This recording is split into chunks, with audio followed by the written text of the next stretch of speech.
right, what's going on, Cryptocurrent crew?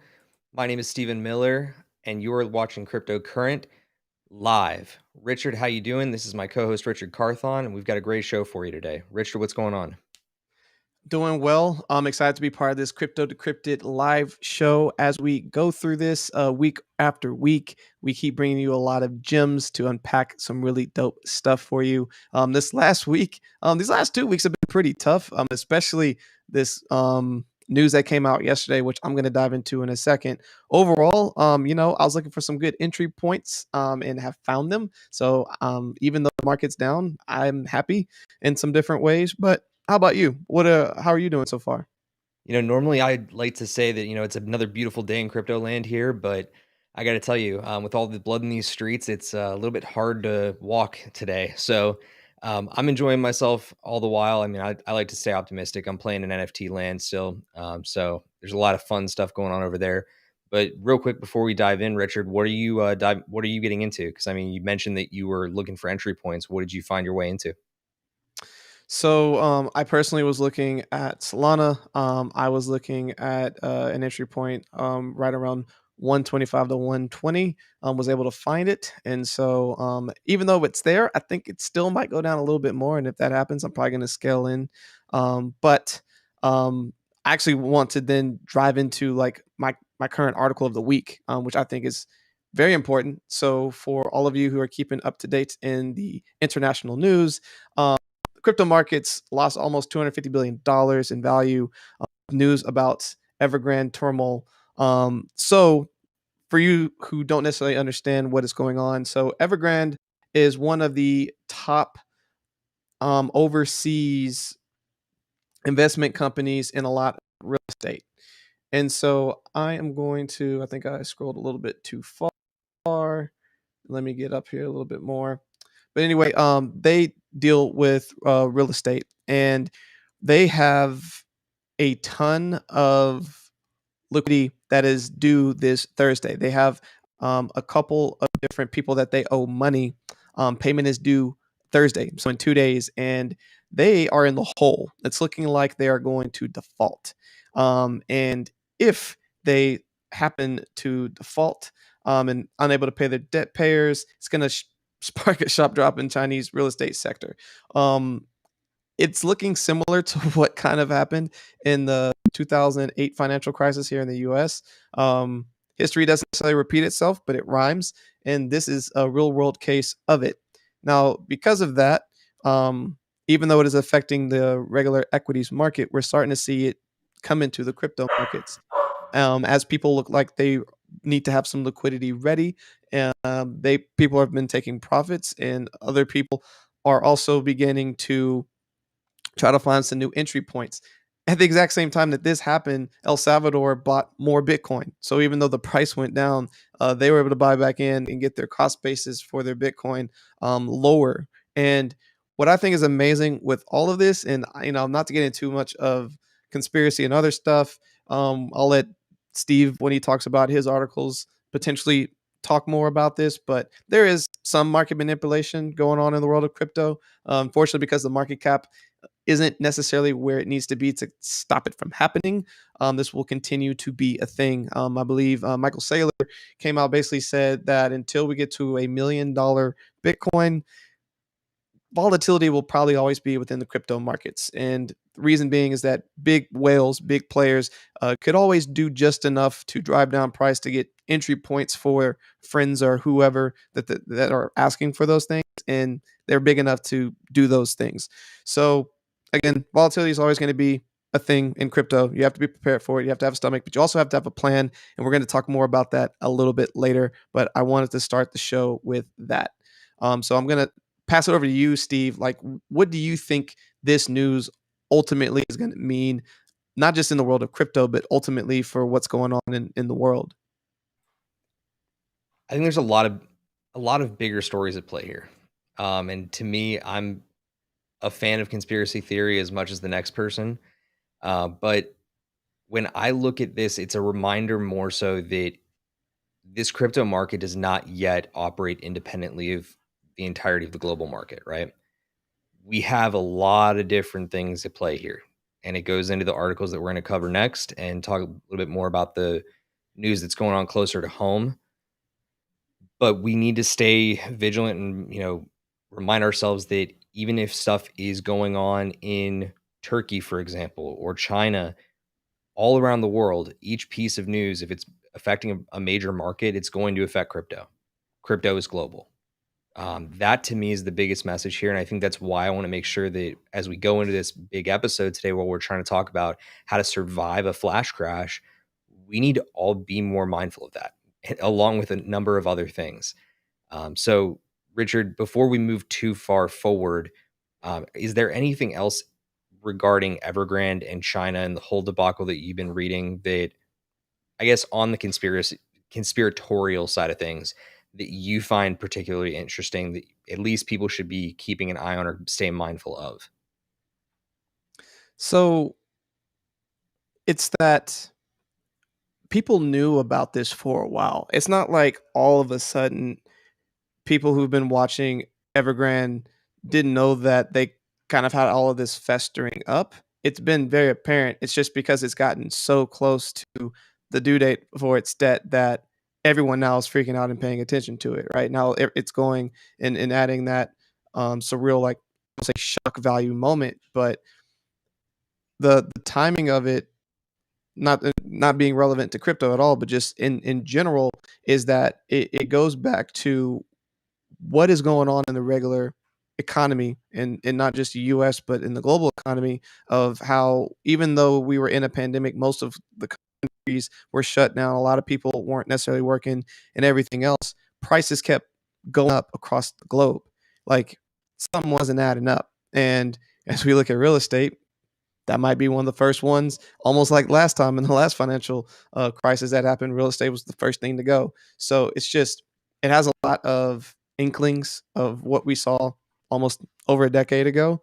I'm hopeful that they're able to catch it and figure it out and not let it get that bad. But this could be a first domino that starts making regular equity markets having to reconsider positions that they're in. And as that starts to happen, people may start looking to hedge against what's potentially coming in that market and looking at crypto. So again, that's why I'm still bullish with what's going on with everything right now.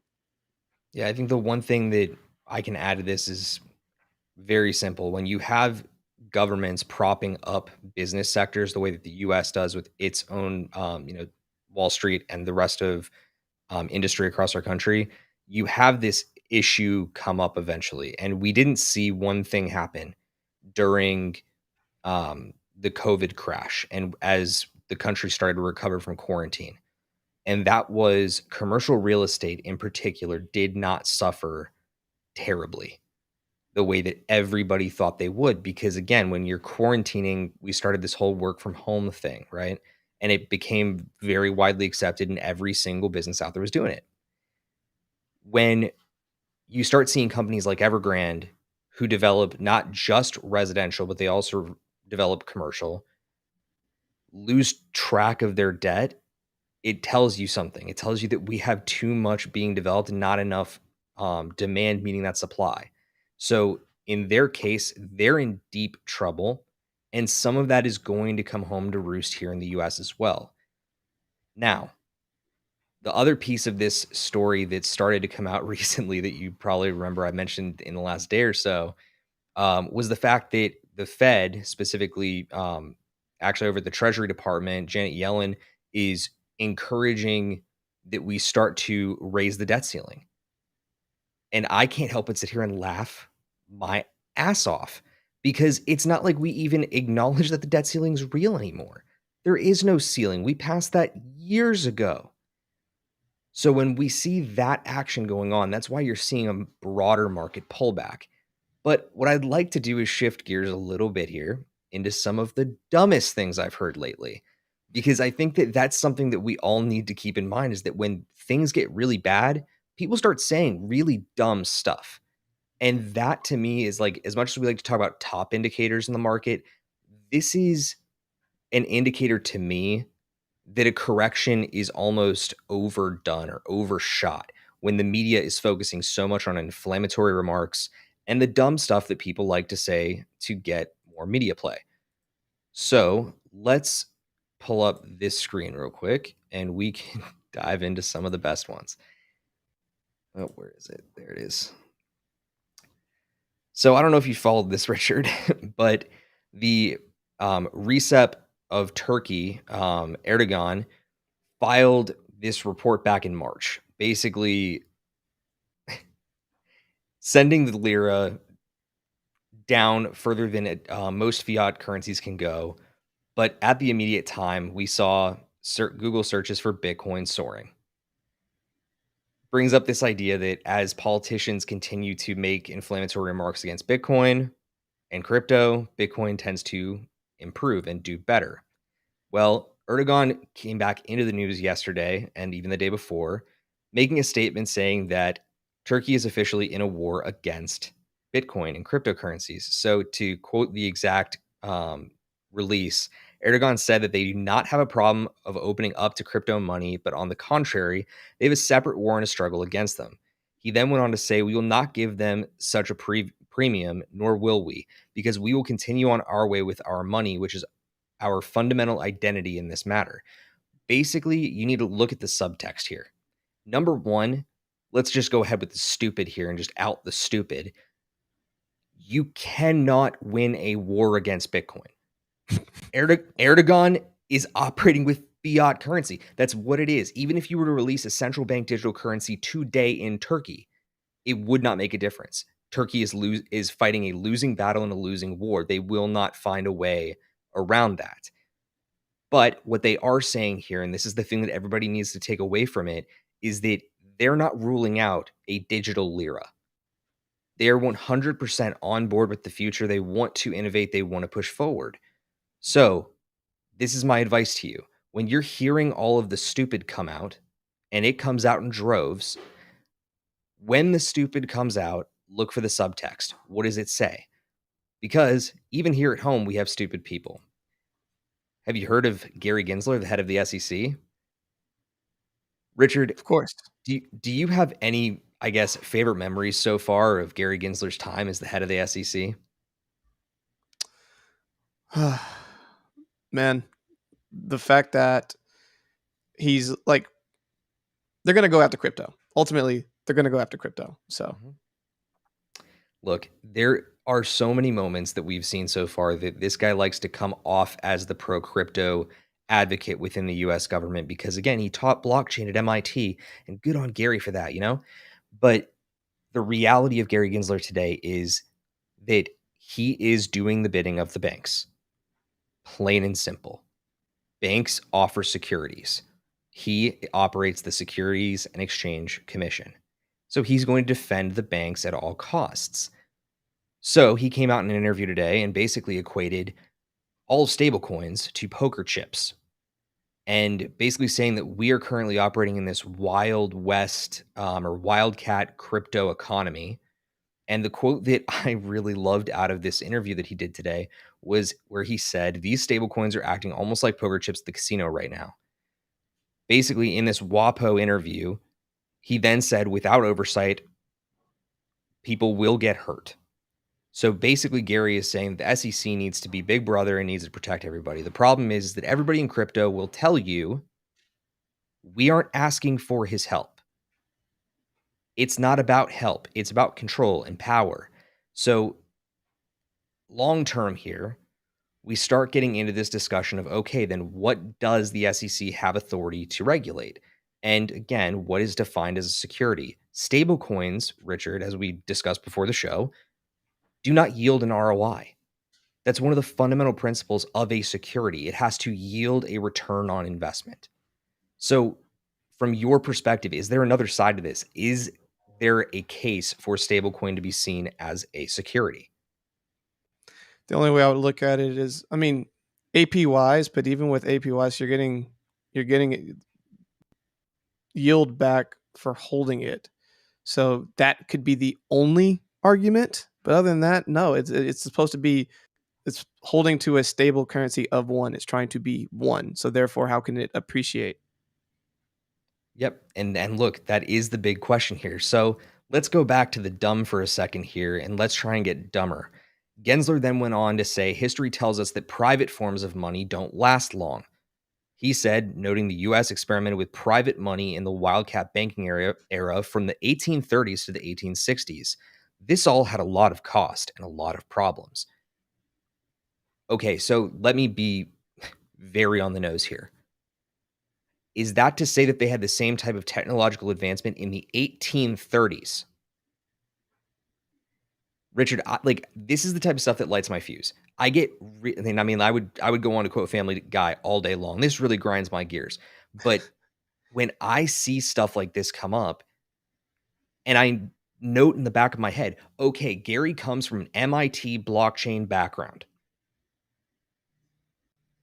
Are you getting any type of other vibe here other than this dude is literally operating in the back pocket of the banks? So I was interviewing, shout out to Egan Yago with Sovereign, episode coming out real soon. And he made a really good analogy where you look at crypto and you're dealing with new age, new digital world where truly you have an endless amount of opportunity in this space, but trying to bring old school dynamics to it. And when you're trying to do this giant land grab on what's not attainable, that is where the mix up is happening right now. They're trying to use old age tactics on decentralization and what's going on, and it doesn't align. And because of that, in not understanding how that kind of works, what he's saying sounds silly. Yeah. So let me get you one step further. We've talked about this a couple times across the last couple weeks, and that's the ongoing case of the SEC versus XRP Ripple Labs has found itself at a unique head point. And that comes out of this news article that was published just a couple days ago. Breaking. People close to Ripple say that while SEC versus Ripple has hurt its business is still thriving overseas. Further proof the the SEC governing office and crypto enforcement agenda is forcing innovation to occur outside the US. This story is developing. When they eventually got past this news breaking and when they developed the story further, XRP came out and said, "We are not pursuing settlement." This is the single biggest deal that I have seen out of this case, and I've followed it really, really closely up until this point. The reason that I'm getting caught up in this is by saying that they have no interest in pursuing further action. XRP and Ripple Labs is effectively saying we have a good enough case right now that we feel that we're going to not only win, but we are going to embarrass you. And I cannot wait. Richard, there's so many implications out of this. The biggest one is just the fact that, like, we've talked about Coinbase in the last couple of weeks. The XRP team is basically saying to the SEC right now that they want to fight fire with fire. If the SEC is so gung ho about getting legislation via litigation, Ripple's prepared to prove their point in court and get a favorable ruling for all of crypto, period. Do you think that's the take, or is there something else in play? No, I think that's the play because you have a lot of these institutions. So Coinbase, who was going to do their lending side of things, they stepped back because the SEC called them out. And I think the smarter play of what they're doing is waiting to see what is what's the fate of XRP. How is Ripple going to handle this? Because if slash potentially when they win, you best believe Coinbase and every other platform that was hesitant to do a lot of things that they were planning on doing are going to come out the woodworks and be like, let's go, right? Because it's all about just understanding the rules of engagement. And this case is going to explain the rules of engagement. So I think proactively with the SEC and him knowing that how things could go with Ripple, that it could open the floodgates. That's what's starting to occur right now. They're trying to get in front of the narrative, and trying to make the banks feel safe. Yep. So look, let me give you one final note on it as the other side of the coin here. Given that Gary is the most stubborn old man curmudgeon in crypto right now, there is one other side to it. Okay. If Ripple's coming out with this type of statement, they're also doing it to make sure that they're not showing weakness. There is no legal team out there in the world in their right mind that would tell you, oh, yeah, we're looking for a settlement just outright, unless they're the ones litigating, right? If the SEC is the one in their position where they are litigating against XRP, they can come out based on rules of engagement and say that they are seeking a settlement right now. But that would mean that ultimately they lost. So to me, I see this as just posturing in a couple ways in the back end here, but no legal team in their right mind will ever admit they're going to settle suit. But those are the two big things that we wanted to point out to you guys this week, that in these markets, that even turbulent as they may be, there's hope. There's a lot of stupid. There's There's a lot of so stupid. much stupid, but there's hope. If you've looked at the markets today and you go up on CoinGecko or CoinMarketCap, your preferred index of choice, you'll see that all coins have been down. They've been down across the last 3 days. The reason I'm pointing out the Ripple case in particular here is because I want you to notice that Ripple has gotten absolutely schmacked. Okay, I think that last I checked, they're down at 88 cents. They were up at $1.37 and their price has been suppressed throughout the entire cycle. This to me is just as much an indicator that we have people trying to suppress that price down further so that institutions can get better buy-ins. I'm calling it right now. If we see this market actually recover, which I believe it will, Ripple's going to go to some insane new highs. But that's going to wrap up what to watch for. Richard, before we dive into Crypto Decrypted this week, I want to make sure that I remind our audience to be sure to like and subscribe and engage with us here in chat. We really do want to make sure that you know that we are here for you, that we want to answer your questions, but also by liking this video, you're telling us and the algorithm that you want to see more of this content. So do us that quick favor, subscribe, press the notification bell to make sure that you know every single time we come online here for Cryptocurrent Live. But let's forge ahead. This week in our segment of Crypto Decrypted, we are going to dive into another thing that is really imperative for you to understand as we are in these bloodied markets and as you're trying to survive a flash crash. And that is how to basically take profit and also how to deal with FOMO in these types of times of opportunity if you decide to view it that way. So, Richard, where do we get started here? So the place I want to get started first is the importance of taking profit. So a lot of people, again, first I want to start it as a opportunity of understanding how you look at crypto. Do you look at crypto as a investment? And if you do look at it as an investment, what is your time horizon? Whether it's short, mid, or long, we're going to look at all of those. But no matter where you are in those time horizons, there are moments where you can strategically take profits. So, for example, beginning of the year, everything was pretty much going up. So, if you were had the opportunity to get into Bitcoin at 30,000, get into Ethereum before it was worth when it was worth $1,200, $1,300, you were able to get in Solana when it was worth less than $10, et cetera, et cetera. And now you are at this moment. So at this point, you've been able to take you've made some money. Now, there's probably a certain amount of money that you put into that initial investment. Let's say that you put in $1,000. So in the case of like a Solana, obviously, where we'll use Ethereum. So let's say you got in at $1,200, and um, Ethereum at this point in time is still worth, as of right now, I think like $2,900. It just went below 3,000. That means you've doubled your money. That means you have literally doubled your money. So one way that you could look at this moment in time, or any of the moments, even when it got up to 4,000, is how do you get 25% of your initial? How do you get 50% of your initial? How do you get 75% of your initial? How do you get 100% of your initial money out? Because you know what happens at that point? The rest of the liquid coins that you hold is like playing with house money. So for any of you who are of age and have gambled in your life before, I personally like blackjack. And or even if you go there to play the slot machines, right? You go in there hopefully with a certain amount of money that you are willing to lose. or invest in, however you want to look at it, right? And if you go up at a certain point, and let's say that you go on with $100 and now you're up 150. As you know, if you stay at the casino long enough, I mean, very, very, very good chance you're going to leave with nothing.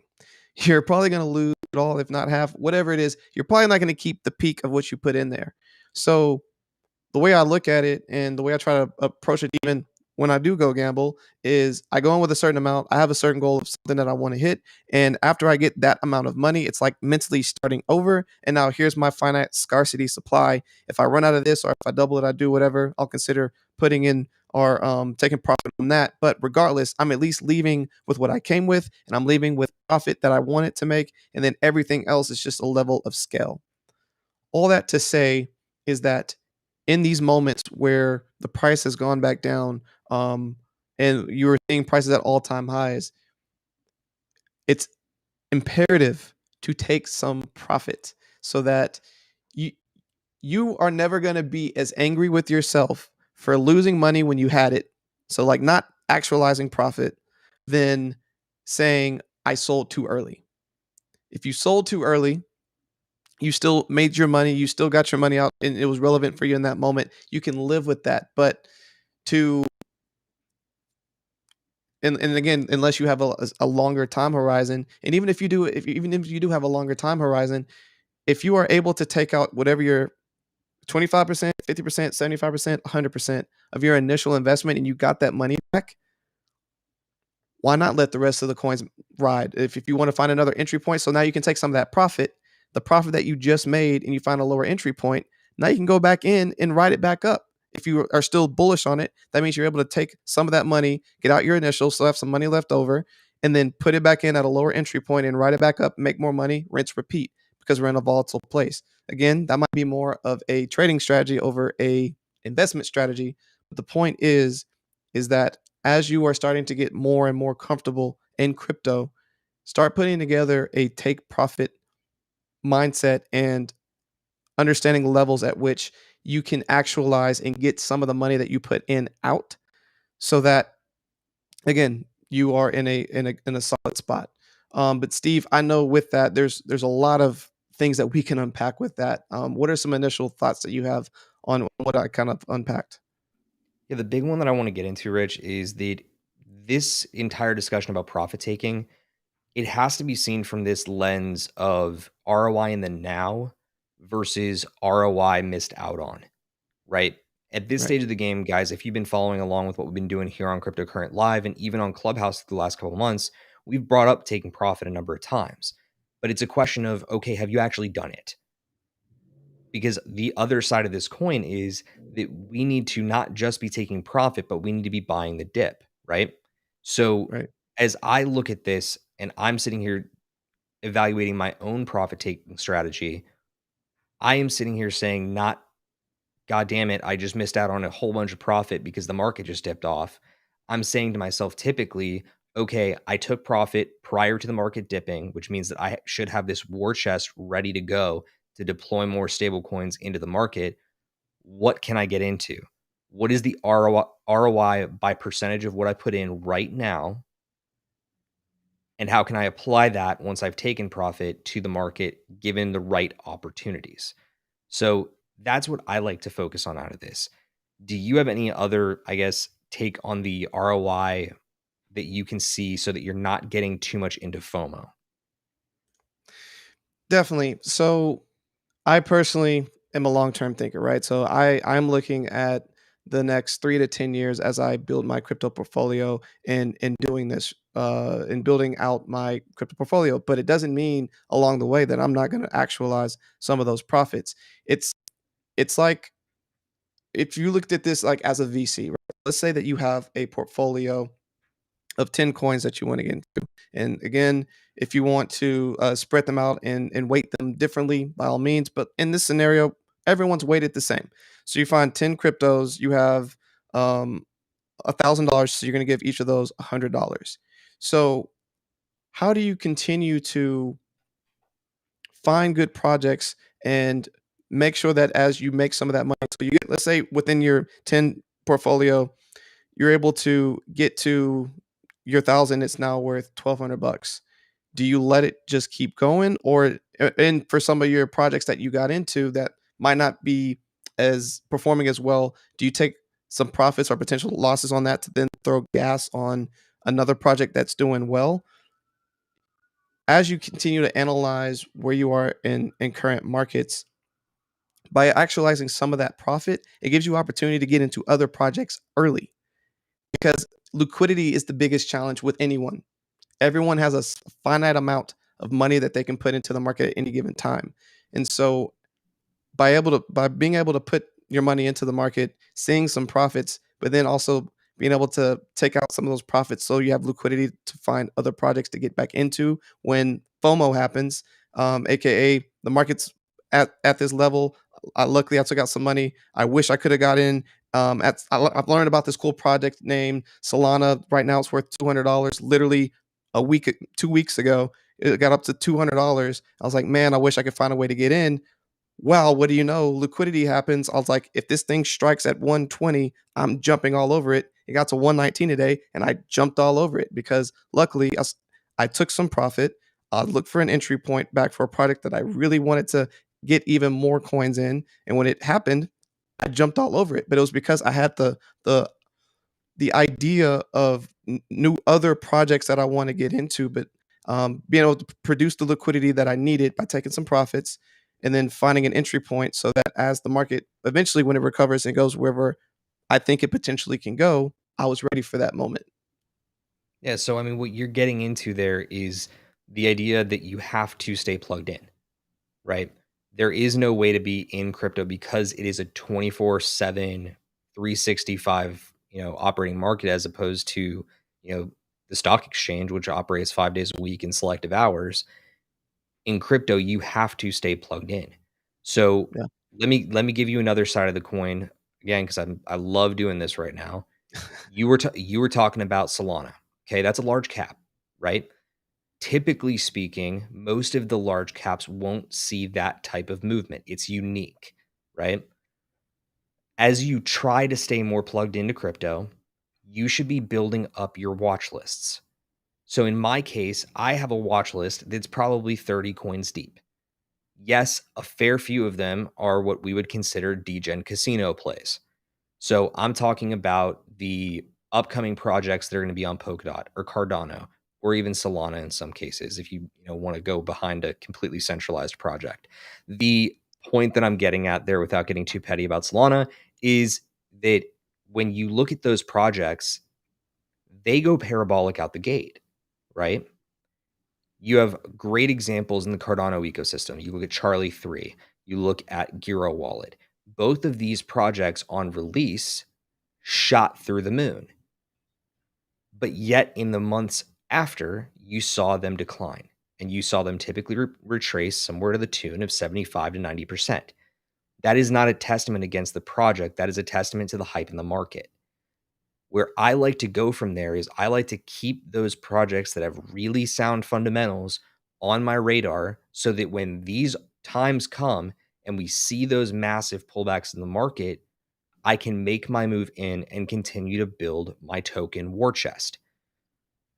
So right now, where the market sits, I want to move into a really interesting quick study, Richard. So, And real jo- quick, Steve, right before you do that, something I want to add to that as well. The reason why you see that those shoot ups and then you see the retracement, a lot of these are ICOs. So you have these people who are in it who get their initial coins out, and they have usually a lockup period. So what a lot of them will do is after a certain amount of time, they will actualize some of those profits to try to make their initial investment out, and that's when you see it kind of come out, go back down and stable out, and then it goes back up. So keeping that in mind too, you got to realize there will be a point where a lot of these people who got in early are going to take some profits. So if you can find some initial thresholds to get some of that too for yourself, and then once that moment happens and it goes down, that's a great time to buy back in and ride it back up. So just wanted to add that. yeah, no, it's a really good point, Rich. So let's dive into this real quick, and we can take this just for a couple minutes here and just go through this example. Given what we just went over, and let's say that you did take profit, Richard, based on what we just went through in terms of not FOMOing in and looking at the opportunity that's in front of us, just in the top 12, What stands out to you? Give me 2 coins, and they cannot be Solana. Oh, easy. Bitcoin, I mean, all the way up to 50 again, actually 52, and then we saw the flash crash last Monday. So it's already down 12 grand. You look at Ethereum's down quite a bit, got all the way up to I think 37 or so. It's down 10 grand, or sorry, $1,000. Even Cardano got close to $3. It's back down to sub two, even with the announcement of um, Alonzo. it launching of Alonzo and having its smart contracts there. So there are buying opportunities all over this market right now. I mean, look at Polkadot. Polkadot got all the way up to I believe 35. It's back down to 26. There are so many. Yep, and that's the bigger message here. So when I'm evaluating opportunity and I don't want to be FOMOing and I want to time it right and use some of those profits that I took to apply it to my next big play, I will then be looking at the 7-day column, especially immediately after a pullback. So what I will then start saying is, okay, we've got some plays that are up near 30%. Yes, Solana, to Richard's point, is back down 25% from its place where it was a week ago. Polkadot's down. XRP is down 87 cents. I would buy the crap out of that. And that's not financial advice. I'm saying that that is my opinion as your crypto commentator. I would do that because I've done my research. So, better opportunities. You can, again, on any of these platforms, sort by your 7-day. So, as I click the 7-day here, I pull up our biggest losers on the 7-day and I start seeing, okay, where do the biggest opportunities exist in projects that have really, really great fundamentals? Well, right here in the top 5 in terms of the biggest losers across the last week, you have a couple really great options. The ones that I particularly am fond of are Tezos, Terra, and Arweave. So you're saying that ultimately these projects will recover with the market and actually have an even bigger amount of room to run when that recovery takes place. So you could theoretically make that 30% back pretty quickly, especially if this is in theory just a flash crash. But I want to scroll down for a second because I want to point out a couple of these coins that, in my opinion, have really unique opportunity. First of which is Phantom, right here at the top. I personally believe that we have a lot going on within the ecosystems. There are, other players out there that have been deemed Ethereum killers. I don't believe they're Ethereum killers. I think that they're all going to cooperate over time. But Phantom is one of those ecosystems that got hit hardest. So I personally would see that as a huge opportunity worth looking into. You've also got Elrond, another ecosystem play. But as we scroll down here, we also get to Osmosis. Osmosis is one of the ecosystems, not an ecosystem, sorry, a DEX operating on a rising ecosystem. That ecosystem is Cosmos. So as time goes on, you'll start to pick these up a little bit better. But you even have NFT plays like Chili's that are absolutely down from their all time highs, but even the highs that they restored during this recent run up. It's about identification. It's about understanding, okay, where does the opportunity exist? How can I get in? And how can I maintain the liquidity level that I have flexibility to jump into these projects that have opportunity? Richard, outside of that, what exactly do you look for? Is there anything else that you would be keying in on if you're looking at, not at, but for the right opportunities? Yeah, and this one kind of goes more into technical analysis. So in a future show that we do, I'll bring up. I use TradingView just to look at some of the different levels of resistance, historical stuff, etc., and just seeing are we retracing and looking at these moments. There's usually these these cycles that cryptos will go through. I'll just use Tezos because I watch it pretty rapidly. So you've seen Tezos go from $3 all the way up to 7 plus, back down to $3, back up to almost $7, back down to 4. So we know that that channel that it's in of support and resistance is basically $7 down to $3. So if you are doing shorter term trading, then you know that there are moments in there that you can buy in, take profits, etc., and still keep some of your back for the long term side of things. But I look for stuff like that, and again, it's more of a technical analysis piece, and also just look at roadmap, or any big pieces of the roadmap that the platform or the crypto that I'm looking into that should be launching soon. And then I just go on their socials and see, like, are they still on track? And if the answer is yes, then I know that there's going to be probably a run up right before um, that milestone is hit. So those are some of the things that I look at. Okay. Well, look, I think that does it for our crypto decrypted segment this week on profit taking and FOMO and how you can capitalize on the right opportunities. So, guys, again, if you enjoyed that segment or you found value in it, do us a favor, press that like button. Let us know so we can continue making that type of content for you. But otherwise, do us also another big favor and make sure that you're following us on social media. Cryptocurrent is here not only through the YouTube channel, but also through our podcast and all of our social platforms to make sure that we're giving you the most up-to-date information, but also these types of base layer insights so that you can understand crypto at a little bit easier of a level. So right now, Richard, we're going to move on to our favorite segment from our Tuesday show, blockchain bets, where we give you 3 picks in 3 different price areas that we like to see as the big gainer on the next week, or our prediction for the next week. So we start out with our large cap pick, which is the top 25 coins in terms of market cap. Then we move into our mid cap round where we're talking about coins 25 through 100, and then our micro cap round where we're talking about coins from 100 on down to 300. So Richard, why don't you start us off this week? What is your pick for the large cap that you've got in mind? I talked about a lot today. My large cap is Solana. Solana has dropped down significantly at entry price. I think a lot of people are looking for. It saw a lot of support around the area I talked about earlier, about 119, 120. And as the market hopefully corrects and goes back in the same direction, I think we could see Solana get back to its all-time high pretty soon. So that's going to be my pick. What is your It's a good pick for pick. this week? It's a good pick. My pick this week is going to be Terra Luna. I've made this pick one other time in the past, but it wasn't in recent weeks. The reason that I'm going with Terra in particular this week is it was just starting to get off to a run. It was just starting to pick up speed. And because it got hit when it did, to me, I think we're starting to see more of this. And again, this is a TA term for those that are new, ignore it. But I'm starting to see a cup and handle form. And to me, a cup and handle is always a bullish momentum signal.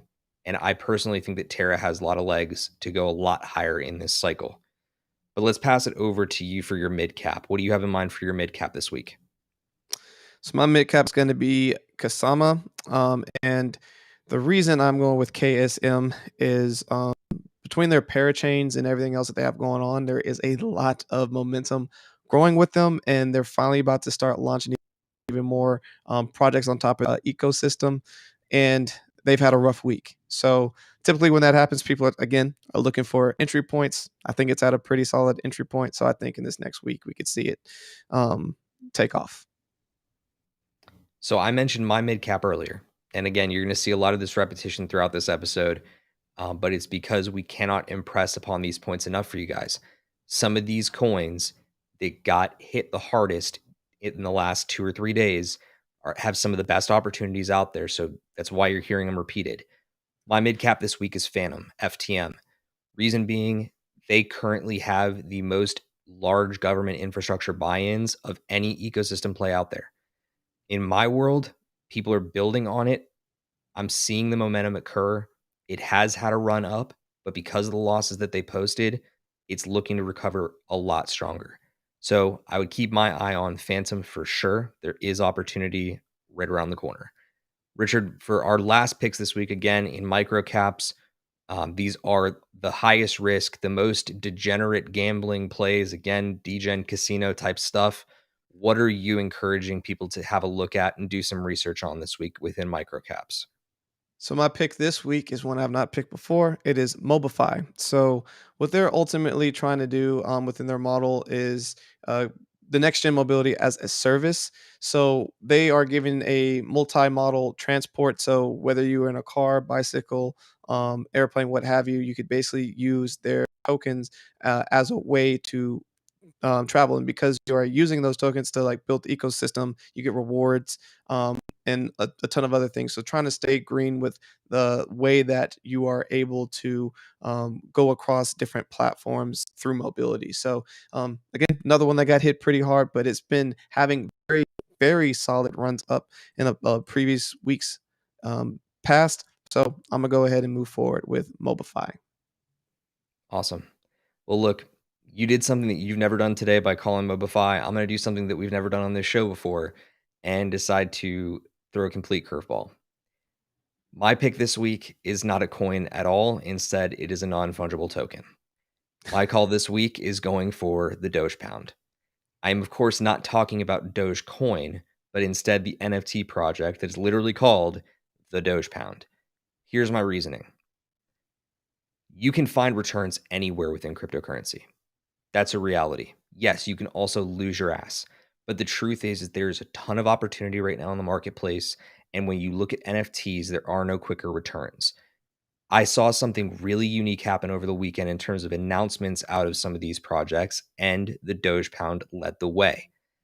The Doge Pound announced over the weekend that they are officially going to be utilizing their token, their NFT, as a key or an access pass into the very first ever NFT launchpad that's being hosted by an NFT project. This is insane in a lot of different ways because it's starting to become the way around the pre-sales and the whitelists to give existing customers and existing holders access to the newest, hottest NFT plays. So I personally think this is giving the Doge Pound a ton of upside, but also will give you a huge gateway to brand new projects that you can invest in should you decide to get into it for the long term. But that's going to wrap up our blockchain bet segment for this week. Richard, I think you made a lot of great picks. You chose Solana, Kusama, and Mobify, and I brought you Terra Luna, Phantom, and the Doge Pound. Hopefully, we can see a lot of gains out of all of them, but I would love to not only get those gains, but crush you in terms of the ROI that my coins receive. Good Um, luck. oh, I don't need luck, my friend. I've only got TA on my side. But guys, before we wrap this one up, we want to give you a couple final reminders and announcements before we call it a day. First of which are the upcoming crypto events that are happening across the cryptoverse in the coming week. The first of which is Cardano Summit, which is taking place from September 25th to the 26th. They do have in-person events around the world, so go and check out Cardano Summit. I think it's .io to see what the locale hubs are, but they're also doing a lot of events online around what is possible on Cardano, and they've got a lot of great keynote speakers. The next thing, which I personally think is one of the most interesting developments within crypto right now, is coming on September 30th, and that is Cody smart contracts are set to launch. Cody is one of the bigger payment gateways effectively within crypto, and the fact that they're bringing their own smart contracts out is really, really interesting because I'm not sure that many players that have entered the way that Cody has ever launched smart contracts. That's going to be really fun to watch. But also, Thorchain is set to upgrade their mainnet on September 30th. So that is your crypto events upcoming. But also, please do us a favor. Go check out some of our big episodes that have just recently dropped and are upcoming. For example, Russell LaCour from Tantra Labs was on the podcast yesterday. And also upcoming later this week, we have Cryptogenic from Sync Network. Richard, did you have any highlights from either of these interviews that you think would encourage one of our fine members of our audience to actually go and check out these interviews? These last two people were some of the sharpest people I've ever met. Russell was a repeat guest. He's actually the one who has encouraged that I look more into both Solana and Luna, and I have, and man, those ecosystems make a lot of sense to me. As well as there's a lot of just other opportunity that is out there. So recommend checking that out. And then what's coming up with Cryptogenic? Oh my gosh, Sync Network and what they're building. You have crypto bonds. I am probably going to make one myself, and they have this really cool NFT play they got going on. It's nuts. I hope you go and check it out, but just know Seek Network is one I'm personally going to be watching very closely because they have a really cool ecosystem and a really exclusive Discord channel to join it. Awesome. Well, look, guys, just a couple last reminders before we go. Remember, you can join our Telegram channel. We just flashed that up on the screen by just getting in touch with either me or Richard. It's a private Telegram channel that we have for anybody that follows us here on YouTube or on Clubhouse. So you can join our conversation, ask questions in real time, and get feedback. But also, again, I know I say it a lot on this show, but remember to like and subscribe and bop the bell for new content alerts. We put out new content, as the banner above says, every Monday and Thursday with Richard's interviews, and then also live here on YouTube at 7 p.m. Eastern every Tuesday and Friday. But lastly, of course, we also put out great content on crypto-current.co, our website, where we put out great new blog articles Monday, Wednesday, and Friday. But we also have our newsletter where we aggregate news for our subscribers. So if you want to get on our newsletter, go up to crypto-current.co. But otherwise, it's been another great edition of Cryptocurrent Live. I will see you Friday at 7 p.m. Eastern for another edition. But Richard, we'll see you on Thursday. So, again, thank you guys for stopping in. Have a great week and be sure to stay cryptocurrent.